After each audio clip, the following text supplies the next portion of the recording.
Кутман күнүңүздөр менен достор. Сиздерди биз кайрадан 18 мартта старт ала турган Көйгөйүмдүн ачкычы аттуу 21 күндүк интенсив курсубузга чакырабыз.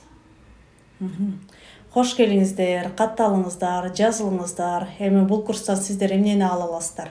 Бул курстан 1-9 сиздин туулган күнүңүздөгү 1-9 чейинки сандын кандай иштейт, сандар эмне деп айтат, ал сандын артында эмне турат, ал кандай купуя сырларды ачышы мүмкүн деген кызыктуу окуу. Бир гана окуудан биз санды эле билбейбиз. Биздин 33-төн кийинки биздин аткара турган миссиябыз, миссия кандай кирет, миссиянын бизге кандай тиешеси бар, ал кандай иш аракет кылат деген түшүнүктү алабыз. Бизде негизги бул курста 9 тема бар. 9 теманы биз 21 күндө интенсив курс деп атабыз да. Ушул жерде биз дагы бир жакшы түшүнүп алышыбыз керек. Бир жумада 3 жолу болот. Бул 18 болуп чыгат. 18 кайра 9га түшөт. 9га келгенде биз 3 онлайн же болбосо офлайн жолугушуу бар. Мисалы Бишкектегилерге биз офлайн жолугушабыз. Региондорго телефон менен ачып алып, видео менен сүйлөшөбүз да. Биз ошентип 3 жолугуша алабыз. Баардыгын кошуп келгенде 21ге чыгат. 21 күн бул интенсив курс. Бул жерден силер көп өзгөргө керектүү суроолорду аласыңар, жашооңорго колдоносуңар. 21 болгондо бул 3кө чыгат. Сандар менен сүйлөп атабыз. Бул дагы сандардын энергиясын түшүнүңүздөр да. 3 деген сан бул билим дегенге келет. Ошентип сиздер билим аласыздар. Жакшы, 3 деген сан деп жакшы айтып кеттиң. Ушул интенсив курсубуз 18 мартта башталып атканы дагы день 3 экен да. День 3, день анализа деп коет. Ошон үчүн эң жакшы күнгө коюлуп атат. Сиздер өзүңүздөр ким экениңиздерди түшүнүп, балдарыңыздар, неберелериңиздер, айлана тегереңизди сизди кучап турган адамдардын кимисинин мүнөзү кандай экенин түшүнүп, кимисине кандай мамиле кылсам жашоодо жеңилдик болот экендиги деген сурооңузга жооп аласыз. Бул курста сиз өзүңүздү өзгөртүү үчүн келесиз жана башкалардын кимисине кандай мамиле кылышты үйрөнгөнү келесиз. Бул курс трансформация курсу. Ошондуктан өзгөрөм десеңиз биздин курсубузга келиңиз деп чакырмакчыбыз. Бул курстан дагы берилет кантип денени иретке келтиребиз, кантип өзүбүздүн жан дүйнөбүздү же болбосо өзүбүздүн ички дүйнөбүздү кантип түшүнөбүз. Өзүн таанууда же болбосо аралыктан таанууга бизге сандар келет экен. Бирок ошол сандардын иштеси же болбосо алардын шайкештиги кай жактан келет? Иш аракетимдеги, иштегенимдеги же болбосо бүгүнкү күндөгү мен тандаган кесиптемин, бирок анын ченемдик пайызы аз. Айлыгым аз, акчам жок дегенде биз ушул сферанын жанышын ушул курстан аласыздар. Курстан билесиздер да. Бул курс бир гана сандар менен байланбайт, анын ички сырына киребиз деп айттык го. Сандар бизге ачылып берет, сандар боюнча жакшы түшүнүк аласыздар. Анда эмесе ушул курстан сиздерди күтөбүз. Ар бир келген курстун катышуучусуна 2025 жылдын өздүк календарын белекке бермекчибиз. Предпринимательдерге байланыштуу деп ойлоп турам. Ушундай тармакта да адамдар көп да бизде, баягы жеке иш менен алектенгендер. Мисалы, менин атым Элмурат. Анан мен дүкөнүм бар дейли. Анан дүкөнүмдүн атын Элмурат коюшум керекпи, же өзүмө жаккан же жакпаган эле иш кылып ойлонбой эле бир мейис деп коюп койсом деле боло береби? Негизи ушул дүкөндүн дагы аты иштейби? Албетте иштейт. Иштегенде дагы почти 100% иштейт да. Биз көбүнчө ушул атты койгондон, адамдын атын деле койгондон деле жаңылып атпайбызбы? Атын атасаң куту сүйнөт деген сөз бар го, ошондой да. Көбүнчө мисалы Элмурат болсо, сен эл деп башталгандан коюлса, ошол магазин туура болот. Кандай болсо дагы? Элмейс. Мейиз эле койгуң келет. Жок, мисалы. Элдик, мисалы үчүн, же болбосо иши кылып эл дегенден башталса, ошол ат сага туура болот. Мисалы мен Дамира болсом, мен Даназык же болбосо кандай иш кылып да деп кетиш керек. Гүлмайрам болсо гүл деп кетиш керек да, гү деп башталыш керек да.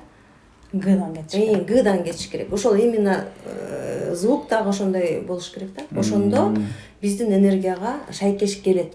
Ошол дүкөн болобу, же гостиница болобу, же чайкана болобу, эмне болбосун, ошол жерге сөзсүз өзүңдүн атыңа таасир тиет.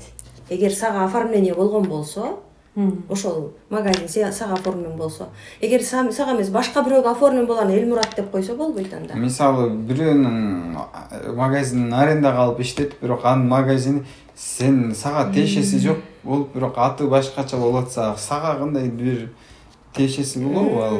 Кандай ошол учурда кандай болот? Андай учурда договор аренда деген бар да. Сен экөөңөр аренда кол коесуңар да. Ошол аренданын кол койгон күн дагы туура саналышы керек. Ошол туура саналса, мамлекеттик иш кагаздарга кол коюуга жакшы энергиясы жакшы болгон күндөр деген күндөр болот. Атайын сүт сайда. Ошол күнгө тууралап койсо, сиз жакшы энергия иштейт. Ушуга эле ошо турган суроо бар болчу да. Ошол мындай кагаз, иш кагаздарындагы мындай числону тандап туруп койгондо дагы ошонун дагы таасири бар экен да демек, Ооба. Азыр биз ат жөнүндө неме кылып калдык. Ат бул маанилүү. Ат бул сенин мантраң дейт да. Сен эртели кеч, таңдан кечке сен жашооңдогу биринчи. Сен өзүңдүн адамдын аты дагы, сен коюп аткан компаниянын же болбосо сен ачып аткан магазиндин азыр бүгүн личный бренд деп атпайсыз, бардык нерсенин өзүнүн аты болуш керек болуп атат да. Бул илимде аябай так берилген да. Бул дагы сандар менен эсептелип келет. Мисалы, компания үчүн 3-6 бул аябай жакшы иштейт. 3 солидности берет, салаваттуулукту берет, ишеничти берет. Анан ал жакта ишкерлик туура анализ менен, схема менен иштелет да.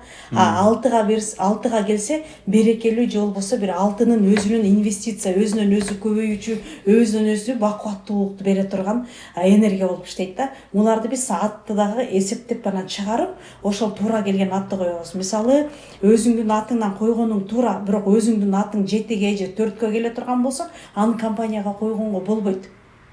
Компания үчүн бул чоң билеген компания. Компания бул 1 күндүк, 2 күндүк же 6 айлык деген нерсе жок да. Бул көп убакытка, мисалы бизнес көп убакытка созулчу иш. 1 күндүк, 2 күндүк жанагы бир эле жолу колдонуп калып кете турган болсо, ага мындай кыска эле бир нерсени кыла берсең болот. Эгер сен чын эле үзүрлүү болсун, пайдалуу болсун, ушунун келечеги болсун десең, ал жакшы атты коесуң, жакшы санга чыккан атты коесуң да. Мисалы, аттардагы имеет значение деп атпайсызбы? Эмне үчүн дегенде, 3 деген ат бул адамды салаваттуу, келбеттүү болот, эркектерге жакшы, бирок аялдар кишилерге анча жакшы эмес. Компания үчүн бул аябай жакшы да. Ал эми 6га келе турган болсо, бул компания үчүн, ресторан үчүн, отелдер үчүн мындай жарайт, аябай жакшы да, потому что комфорт, ыңгайлуу, инвестиция, баарчылык, бакубаттуулук да. Ошентип атты 6га коет. Мисалы, популярдуу деп бул бирге чыккан аттарды болсо, популярдуу бул известный боло берет да. 5ке чыккан атың чыкпаса жер өртө деген сыяктуу нерселер иштеп кетет да. Ошон үчүн биз алабыз дагы туура санга коебуз, атты дагы туура коебуз. Мисалы, 9га болсок, иштей берген эле ат болуп калышы мүмкүн. 9га койсок, мындай өтө ичинде ызы чуусу көбүрөөк ызылдаган неме болуп калат. Магазин болобу, компания болобу, даже адамдын атына болгондо дагы сөзсүз түрдө карайсыз, сандар иштейт. Бул өтө маанилүү. Анан дагы бул жерде кошумчалай кете турган болсо, эшиктер кайсы тарапты карап туруш керек деген нерселер да бар. Бул илимдин ичинде сен алган офистен, сен ачкан магазиндин эшиги каракла. Бул баары детальный ичине чейин кетет да. Анан жанагы келишимдерди айтып атасың. Келишимдерди ар бир күн Кудайдын берген күнү ар бир күнү жакшы күн экен да. Бирок ар бир күндүн дагы бир күнү сага иштеген, сага иштебеген күндөрү бар. Ал күнү башка бирөө иштейт да. Башка бирөө ал мындай да. Айдын 15-и жарык, айдын 15-и караңгы деген сөздү алышыбыз керек. Кыргызда аны жакшынакай эле айтат да. Бүгүн менин күнүм эмес экен дегенчи. Кээде ойдо жок жерден бүгүн менин күнүм экен деген күндөр бар. Благоприятный, неблагоприятный дни деп бөлүнөт да. Ошолорго карайбыз дагы келишимди биз жылдырабыз. Мисалы, бүгүн нотариус менен келишим экөөбүз бир ишти бүтүрүп атабыз, бир машина алып сатып атабыз, же үй алып сатып атабыз. Биз ошону жакшы күнгө коебуз. 6га, 3кө коюп, ушундай бир жакшы күндү коюп, иреттеп алабыз да. болбосо жанагы чубактын кунундай болуп бүтпөгөн ызы чуусу көп Чубал. иштер толтурат, чубалжыгат. Биз ошон үчүн ушул жакшы күндөрдү иреттебиз. Жакшы атты кое сал, эми кандай кошумча эле элемент. Эми ошол магазинди ачыш үчүн көптөгөн жылдар бою акча чогултту да ошол кишичи. Эмгегинин баары кетти. Анан бирок биз ушундай көп учурларда бир кичинекей жери калганда шашып кетебиз да. Ошо оформление келгенде шашып кетебиз, ошо аттандаганда шашып кетебиз. Анан ошол зданияны салып атканда дагы баягы кыргызча салып салабыз да. Мына азыр жакшы Гүлмайрам айтып кетти. Ошол зданиянын эшик терезеси дагы маанилүү. Эшиги каякта турат, кассовый аппараты кай жерде турат, киши клиент кай жерден кириш керек, кай жерге отуруш керек дегендердин баары бизде бүт баары берилген. Мына могу кичинекей эле китеп, бирок ушунун ичинде баары берилген да. Полностью. Бул ошон үчүн бизде бизнес-консультант дейт да. Цифровой консультант, бизнес-консультантпыз да биз. Бул дүйнөлүк деңгээлде 181 өлкөдө жарайт ушул илимчи. Ушул илимдин баардык инструменттери жарайт.